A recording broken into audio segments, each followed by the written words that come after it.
चलिए वीडियो शुरू हो गई है।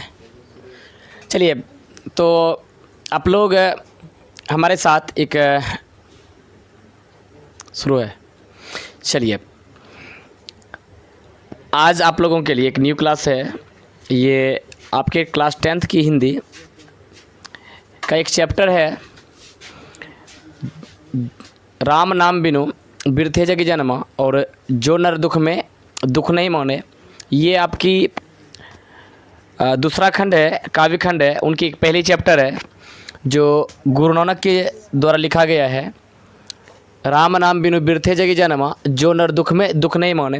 देखिए सबसे पहली बात कि क्वेश्चन शुरू यहीं से होती है और यही दोनों लाइन प्राय करके जैसे पूछे गए हैं कि जो नर दुख में दुख नहीं माने और राम नाम बिनु बिरथे जग जन्म। इसके रचनाकार पूछ देते हैं, लेखक पूछ देते हैं, तो क्या बताओगे? उसमें गुरु नानक बताओगे। क्या आप लोग ये चैप्टर पहले भी पढ़े हैं? तो ज़रूर कमेंट बॉक्स में लिख कर भेजेंगे कि हाँ आप पढ़ लिए हैं। और यदि पढ़ भी लिए हैं उनके लिए भी अब वीडियो एक नए तरीके से होंगे, ज़रूर कुछ नए सीखने को मिलेंगे। और आप लोग अपने दोस्तों के साथ इन्हें शेयर करेंगे ताकि वे भी हमसे जुड़ सके और इन अध्यायों को पढ़ सके। सबसे पहले देखिए, हम लोग कवि गुरु नानक जी की जीवनी जानना शुरू करते हैं। सबसे पहले कवि का इंट्रोडक्शन ही होता है, तो हम चालू करते हैं इंट्रोडक्शन की ओर, चलते हैं इंट्रोडक्शन की ओर। चलिए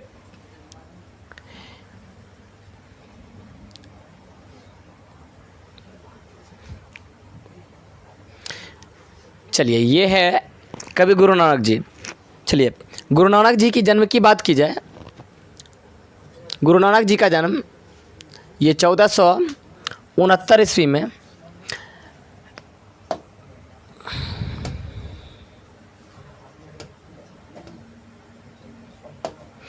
गुरु नानक जी का जन्म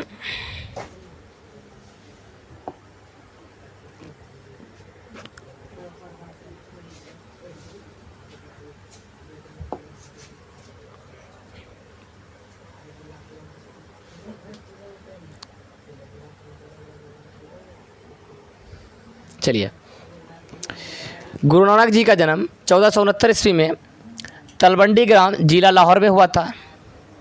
आप लोग क्या जान रहे थे? ज़रूर लिखेंगे और इन्हें याद भी करते जाना है। यदि आप पढ़ भी लिए तो कोई दिक्कत की बात नहीं, आप लोगों को याद करना ज़रूरी है, क्योंकि यहीं से एक ऑब्जेक्टिव्स बनते हैं कि गुरु नानक जी का जन्म कब हुआ है। दूसरी बात ये कि कहाँ हुआ है। गुरु नानक जी का जन्म कब हुआ? 1469 में। कहाँ? तलवंडी ग्राम जिला लाहौर में। अभी लाहौर की बात करें तो लाहौर अभी पाकिस्तान में पड़ता है। ये तब की बात है जब भारत और पाकिस्तान दोनों एक ही देश के अंतर्गत आते थे। अभी दोनों विभाजित हो चुकी है, तो लाहौर जा चुका है पाकिस्तान के क्षेत्र में। तो गुरु नानक जी का जन्म 1469 में याद रखोगे। और उनकी जन्म तलवंडी ग्राम में, जो जिला की बात करें जिला लाहौर में पड़ता है। इनका जन्म स्थान नानकाना साहब कहलाता है। इनका जन्म स्थान नानकाना साहब कहलाता है। तो नानकाना साहब अभी कहाँ है? वर्तमान में पाकिस्तान में है। और ये भी ऑब्जेक्टिव्स पूछी गई है, ये पूछे गए प्रश्न हैं कि नानकाना साहब कहाँ स्थित है? तो वर्तमान में पाकिस्तान में। कहाँ? पाकिस्तान के कहाँ? लाहौर में। तो जन्म कहाँ हुआ? तलवंडी ग्राम जिला लाहौर में 1469 ईस्वी में। और इनका जन्म स्थान, गुरु नानक जी का जो जन्म स्थान होता है, गुरु नानक जी का जन्म स्थान नानकाना साहब कहलाता है। नानकाना साहब के नाम से प्रसिद्ध है, जो अभी पाकिस्तान में पड़ता है। इनकी माता इसकी मम्मी थी तृप्ता। इसकी मम्मी कौन थी? तृप्ता थी। और पापा थे कालूचंद खत्री। पापा कौन थे? कालूचंद खत्री। ये बिल्कुल आपके बुक की है। हम चाहेंगे कि यदि आप हमसे जुड़ते हैं तो हमारे साथ आपकी ये बुक होती है गोधुली, इनके साथ इनको खोल के सामने रखेंगे। जैसे एक चैप्टर होता है आपका जो नर दुख में दुख नहीं माने, ये दिख रही होगी। किताब जरूर खोल के सामने रखिएगा, क्योंकि हम किताब की निकाली हुई चीज़ों को आपको बोर्ड में ये लिखे मिलेंगे। चलिए तो मम्मी है तृप्ता और पापा है कालूचंद्र खत्री। इसकी पत्नी सुलक्षणी है। गुरु नानक जी की पत्नी सुलक्षणी, मम्मी तृप्ता, पिता कालूचंद्र खत्री। और इन्होंने देखिए सबसे बड़ी बात ये जो थे निर्गुण भक्ति धारा के थे। निर्गुण का मतलब जो मूर्ति पूजा को नहीं मानते, मूर्ति को नहीं मानते हैं, जो मूर्ति को मानते वो सगुण होते हैं, और ये निर्गुण भक्ति धारा के थे। और ये कर्म कांड के भी विरोधी थे। ये बाहरी दिखावा, जैसे कि जटा बढ़ा लेना, जटा धारण कर लेना, दाढ़ी बढ़ा लेना, लाल वस्त्र धारण करना, केसरिया वस्त्र धारण करना, ये पाखंड होते इन चीज़ों के विरोधी थे। और ये जात पात के भी विरोधी थे। तो ये वर्णाश्रम व्यवस्था का मतलब होता है कि जात पात वाली बात है, उनके भी ये विरोधी थे, उनका भी विरोध किया था। और ये कर्मकांड के भी विरोधी थे। कर्मकांड का मतलब जैसे कि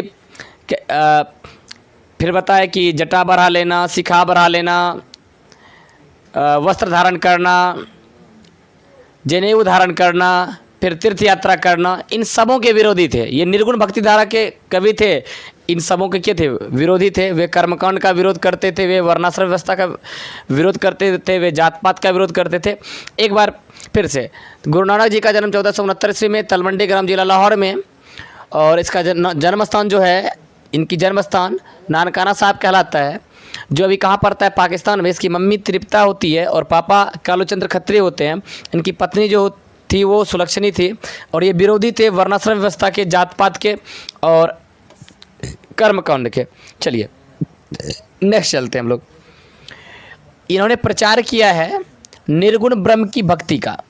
निर्गुण ब्रह्म की भक्ति का बहुत प्रचार किया है। क्योंकि आप भी जिस धर्म के उपासक बनेंगे, तो आपका यह धर्म होगा कि आप नए नए अनुयायियों को, नए नए पादरियों को, नए नए संतों को, नए नए लोगों को अपने मत में जोड़ें और अपने धर्म की क्या करें? प्रचार प्रसार करें। क्योंकि ये निर्गुण भक्ति धारा के थे, इसीलिए इन्होंने क्या किया? अपने निर्गुण ब्रह्म की भक्ति का क्या किया? प्रचार किया। और इसकी भक्ति धारा कई बार पूछी भी गई है कि गुरु नानक जी किस भक्ति धारा के कवि थे, तो आप लोग बताएंगे निर्गुण भक्ति धारा के। और आखिरी तक हमारे साथ जुड़े रहेंगे, क्योंकि लास्ट में आपको इस चैप्टर्स के जुड़ी हुई ऑब्जेक्टिव्स भी मिलेंगे, वो बिल्कुल अपने हाथों से बनाई हुई होगी।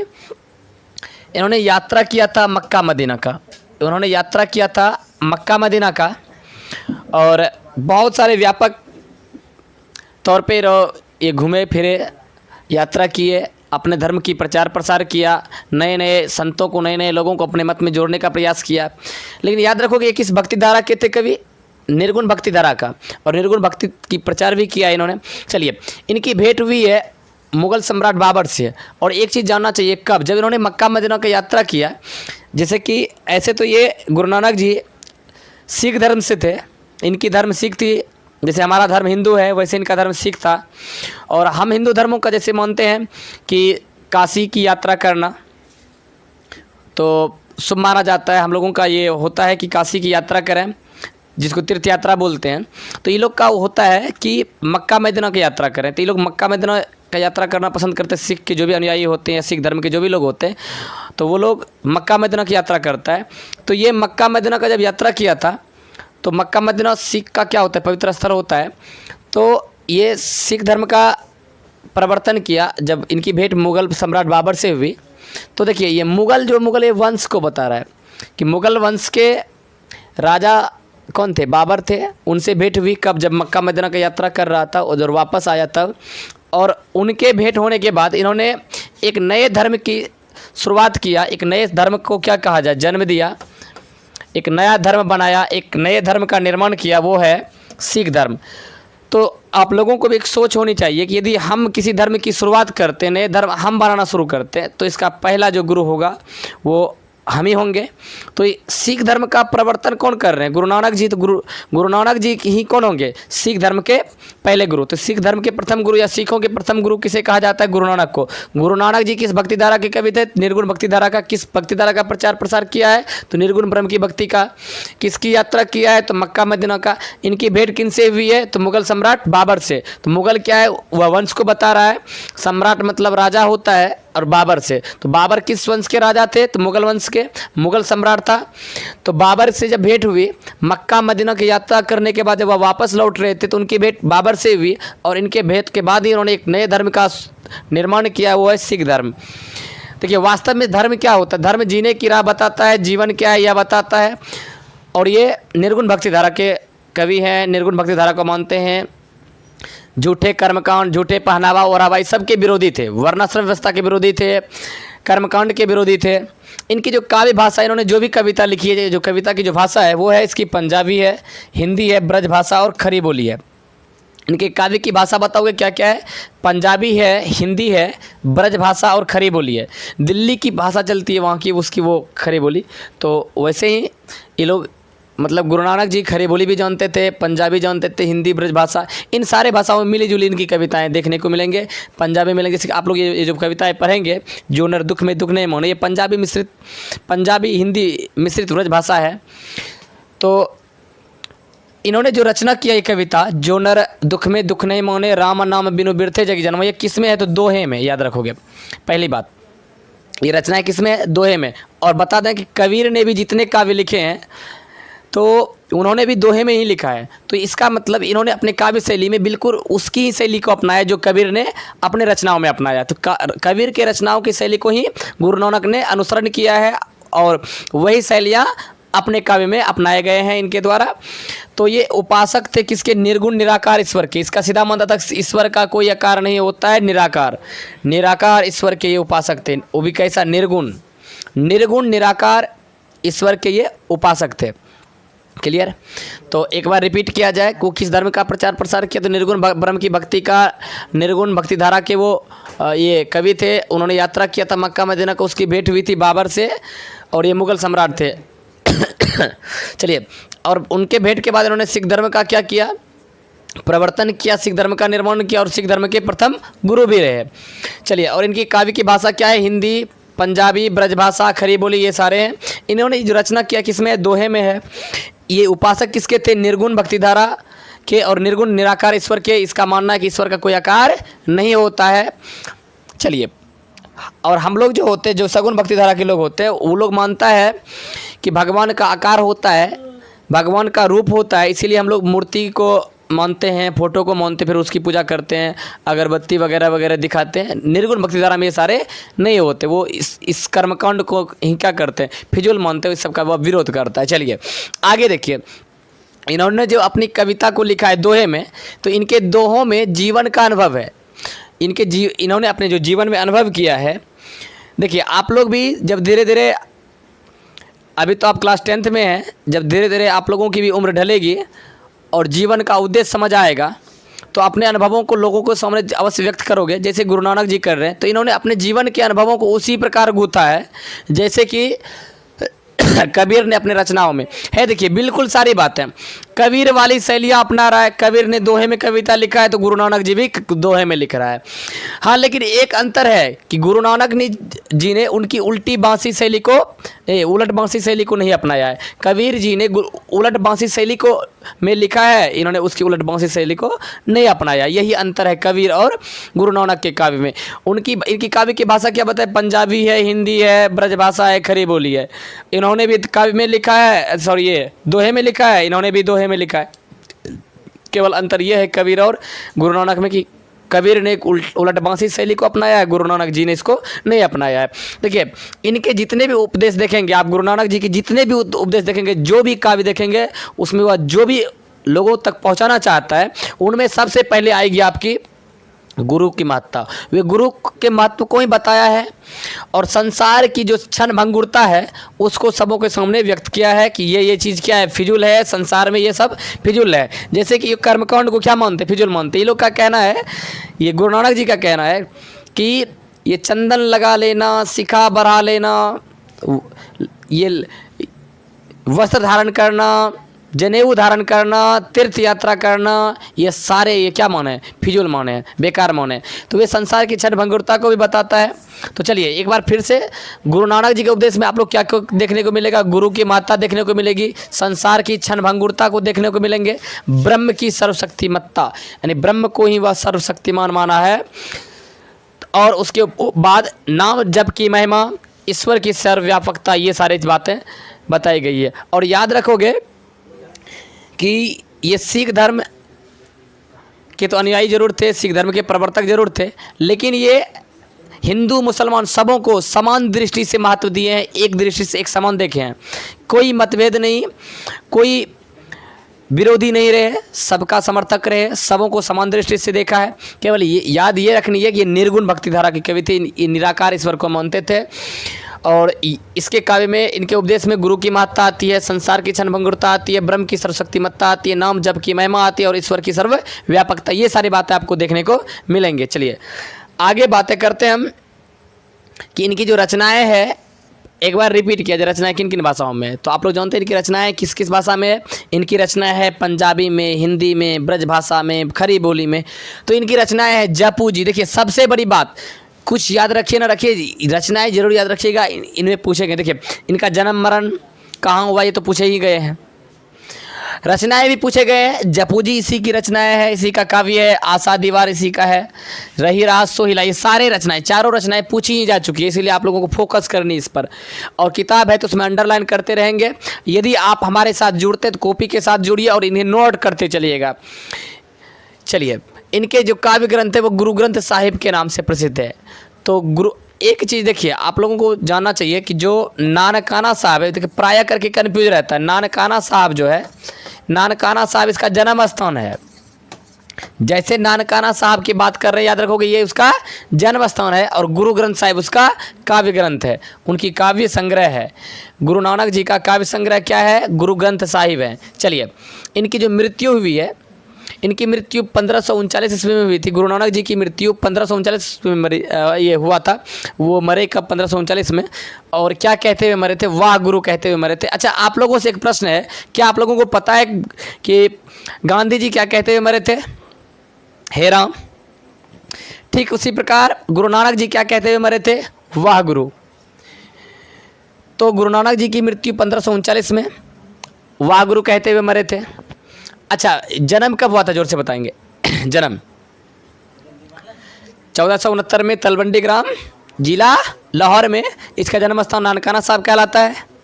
अभी तुरंत पढ़े आप लोग। चलिए इनकी रचनाओं का जो संग्रह है, देखिए हुआ क्या था बता रहे हैं कि गुरु नानक जी की मौत हो गई, वो मर गए। तो इनकी रचनाओं का संग्रह, उनको प्रकाशित कराने का काम गुरु अर्जुन देव ने किया। और गुरु अर्जुन देव सिखों के 5वें गुरु थे। सिखों के 5वें गुरु, सिखों के प्रथम गुरु पूछेगा तो सिखों के प्रथम गुरु गुरु नानक जी, 5वें गुरु अर्जुन देव, उन्होंने प्रकाशित करवाया 1604 ईस्वी में। कई बार प्रश्न आए हैं कि गुरु अर्जुन देव सिखों के कौन से गुरु थे? 5वें गुरु। तो गुरु नानक जी की रचनाओं का संग्रह किसने प्रकाशित करवाया? गुरु अर्जुन देव ने। और उस ग्रंथ का नाम क्या था? गुरु ग्रंथ साहिब। तो गुरु ग्रंथ साहिब कब लिखी गई है? 1604 में।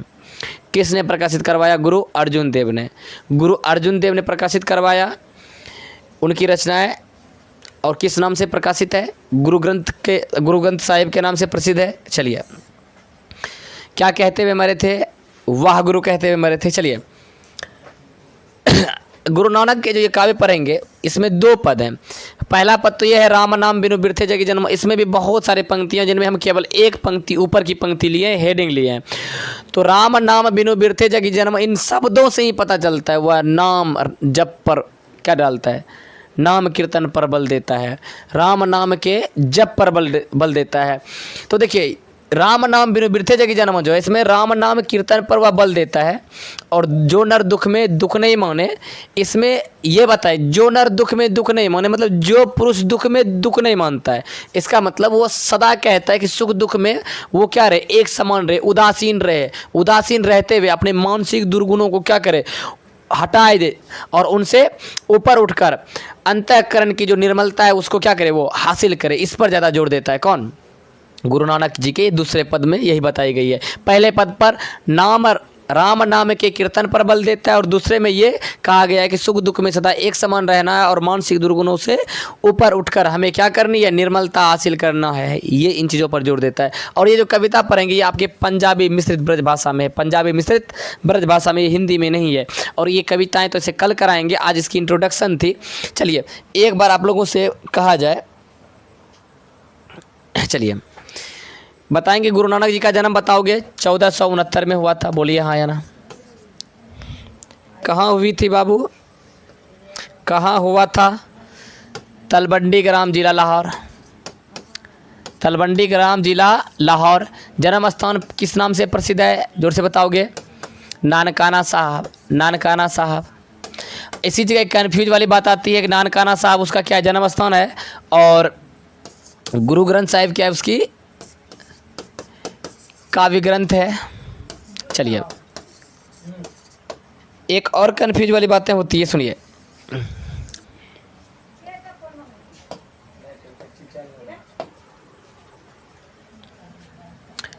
तो इनकी रचनाएं हैं जपू जी, इनकी रचनाएं जपू जी, आशा दीवार,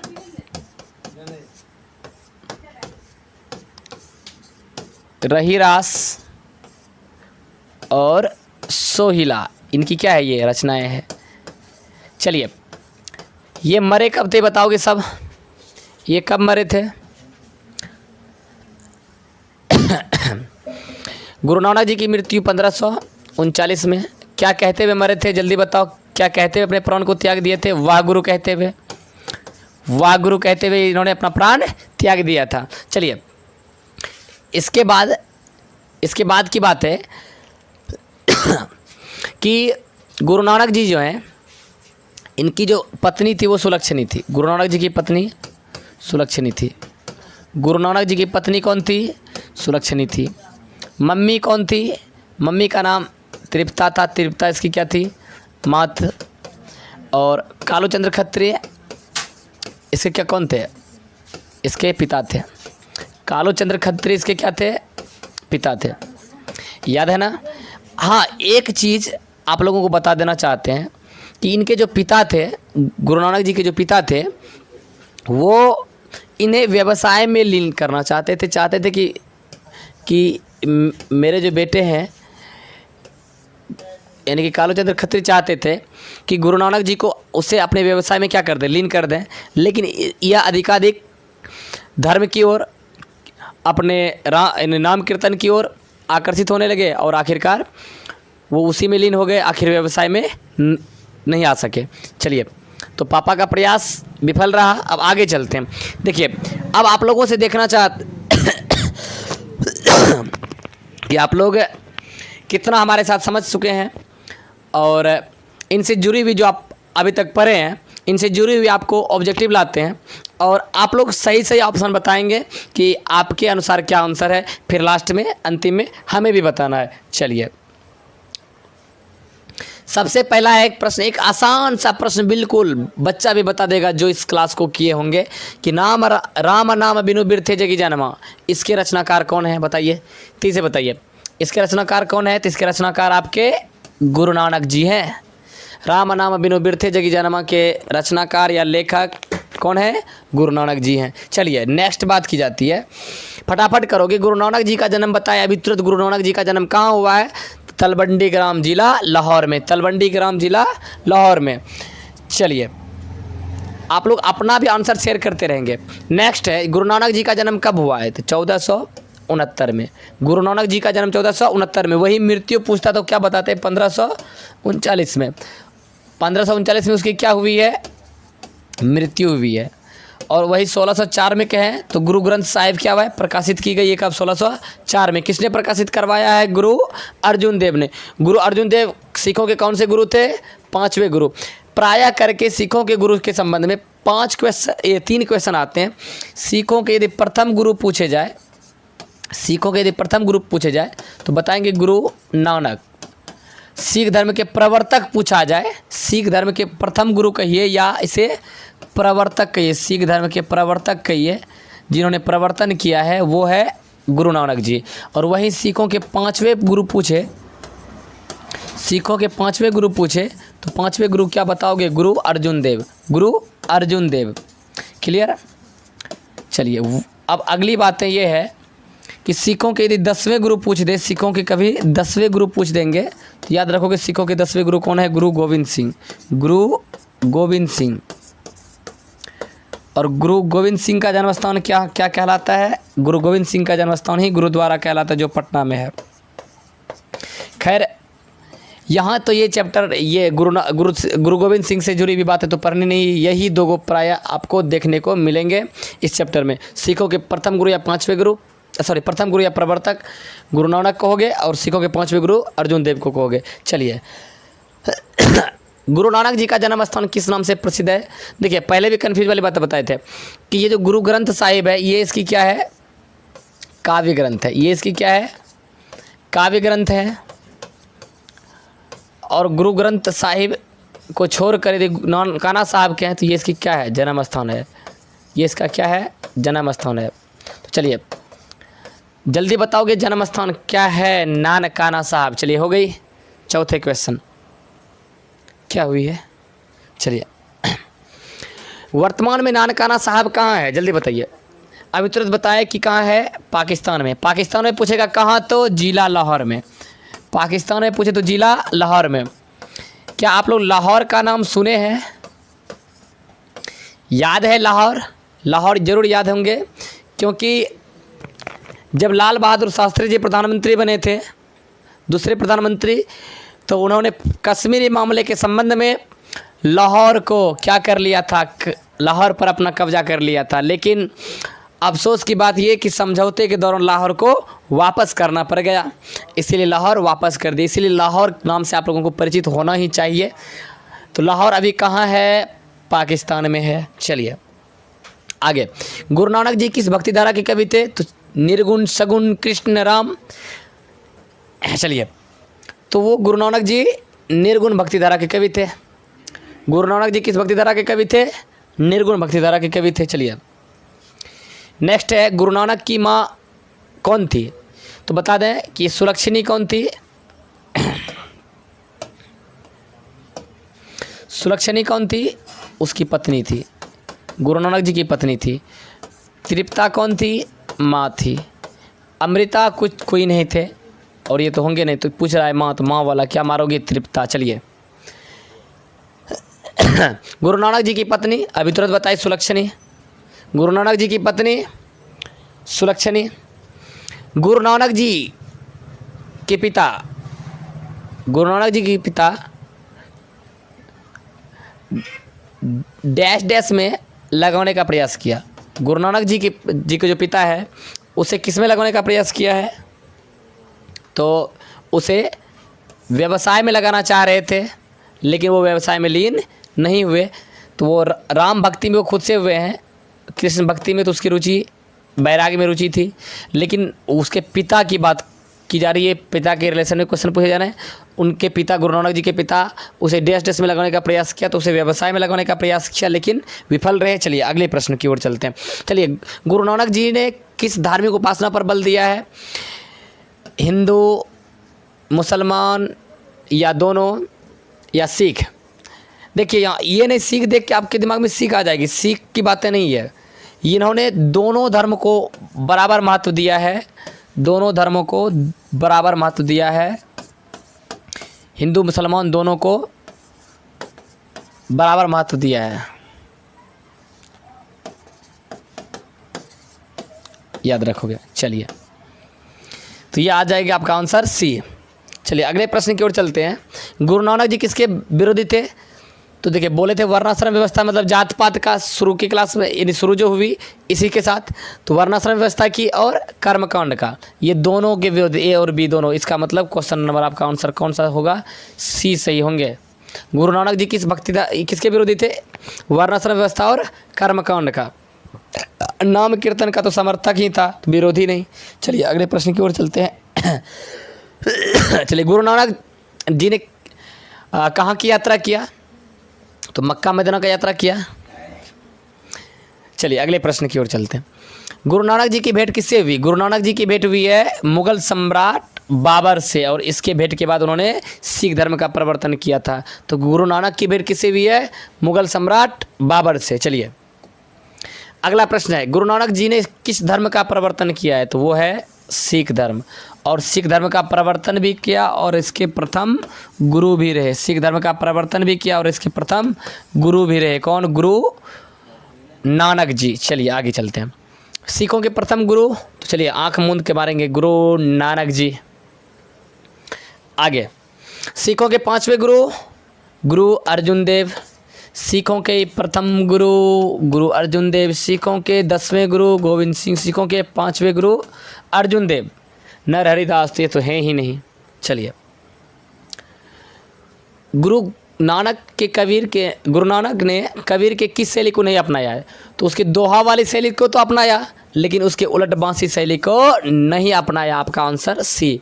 तो यदि यही कहता किस शैली को अपनाया, तो याद रखो जिस शैली को अपनाया था वो शैली क्या था? दोहा था। दोहे को अपनाया जरूर है, दोहे को अपनाया है, लेकिन उसके उलट बांसी शैली को नहीं अपनाया। चलिए अगले प्रश्न की ओर चलते हैं।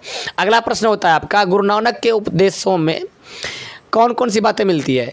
तो आपको बताए थे गुरु की महत्ता, संसार की क्षण भंगुरता, ब्रह्म की सर्वशक्तिमत्ता और नाम जप की महिमा और ईश्वर की सर्वव्यापकता। ये सभी बातें आपको मिलेंगे। ऑप्शन नंबर आपका डी हो जाता है। बोलिए हाँ या ना। अच्छा, आप लोग ये ज़रूर बताइएगा कि जो हम सुनाए आपको, इनके इंट्रोडक्शन में जो सुने, उनसे जुड़ी हुई जब ऑब्जेक्टिव्स मिलती है तो कैसे लगते हैं? लगता है कि नहीं हलवा है, चटनी एंड चोखा है कि नहीं? चलिए चलते अगले प्रश्न की ओर। मेरा प्रश्न है, गुरु नानक का काव्य ग्रंथ किस नाम से प्रसिद्ध है? गुरु नानक जी का काव्य ग्रंथ किस नाम से प्रसिद्ध है? तो गुरु नानक जी का काव्य ग्रंथ गुरु ग्रंथ साहिब के नाम से प्रसिद्ध है। कन्फ्यूज वाली बात है, बार बार कह रहे हैं कि गुरु ग्रंथ नानकाना साहब उसका जन्म स्थान होता है, नानकाना साहब उनका जन्म स्थान होता है, और गुरु ग्रंथ साहिब उसका क्या होता है? उसका काव्य ग्रंथ होता है। ठीक, आप लोगों को अच्छे से याद रखने हैं। क्या आप नोट करते जा रहे हैं आप लोग? और आखिरी में जब वीडियो एंड होगी तो आप लोग अपने अपने दोस्तों को या अपने अपने ग्रुपों में ज़रूर शेयर करेंगे। हाँ, अच्छा लग रहा है तो देखिए, सबसे बड़ी चीज़ होती है सपोर्ट। आप लोगों का सपोर्ट ही मेरा क्या होता है? एक सबसे बड़ी ताकत, और वही मेरा वो मोटिवेट वो बढ़ाता है कि हम मोटिवेट होते हैं। हाँ, लगता है कि बच्चे को हम समझा पा रहे हैं। क्लियर? चलिए आगे चलते हैं अगले प्रश्न की ओर। चलिए, कौन सी रचना गुरु नानक की है? जपू जी तो उनका रचना है ही, आशा दीवार सोहिला है, ये रही रास है, इसका मतलब इनमें सभी है। आपको मारना है ऑप्शन नंबर डी मारना। क्लियर? चलिए, ये देखिए, कभी कभी उल्टे भी प्रश्न आएंगे आपको, ये नहीं कैसे इस उल्टा दे देगा कि बताइए इनमें कौन सी रचना गुरु नानक जी की है। 2-4 ऑप्शन गलत देंगे, उनमें एक सही देगा। तो याद रखो ये 4 ही तो रचनाएं हैं, जपू जी, आशा दीवार सोहिला और रही रास। जपू जी, आशा दीवार सोहिला, रही रास। चलिए अगला चलते हैं। गुरु नानक जी की मृत्यु कब हुई है? जल्दी याद कीजिए, गुरु नानक जी की मृत्यु कब हुई है? एक बार रिपीट करते हैं, गुरु नानक जी आपकी मृत्यु कब हुई है? चलिए, गुरु नानक जी की मृत्यु कब हुई है? देखिए, गुरु नानक जी की मृत्यु कब हुई है?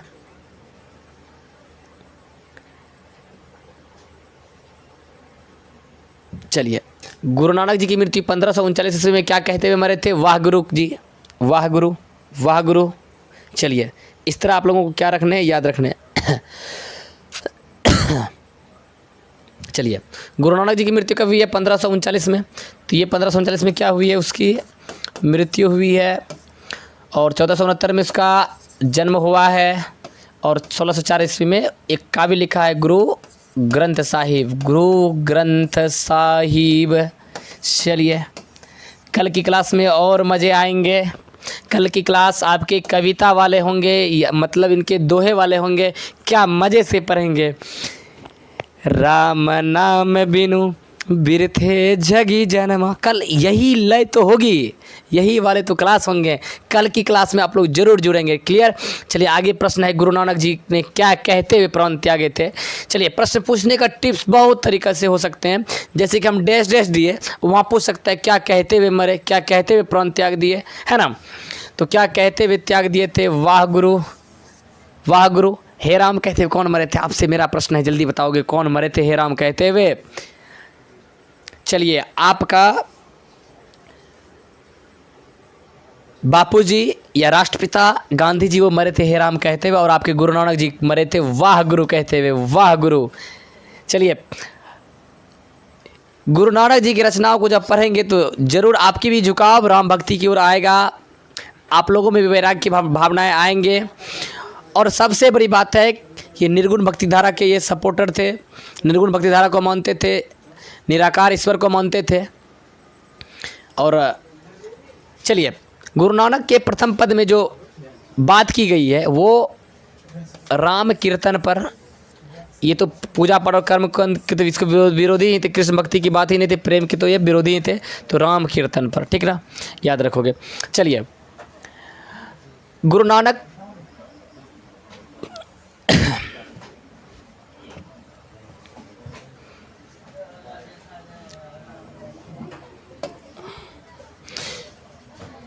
चलिए, गुरु नानक किसके उपासक थे? गुरु नानक निर्गुण निराकार ईश्वर के उपासक थे। गुरु नानक किसके उपासक थे? निर्गुण निराकार ईश्वर के। राम के नहीं मार देने, निर्गुण निराकार ईश्वर के उपासक थे। चलिए, अब लास्ट और आखिरी प्रश्न है। चलिए, आप लोग तेजी से बताएंगे गुरु नानक किस में एकाकार होने की प्रेरणा देते हैं? राम से, प्रेम से, गोविंद से, या इनमें सभी? बताइए तेजी से।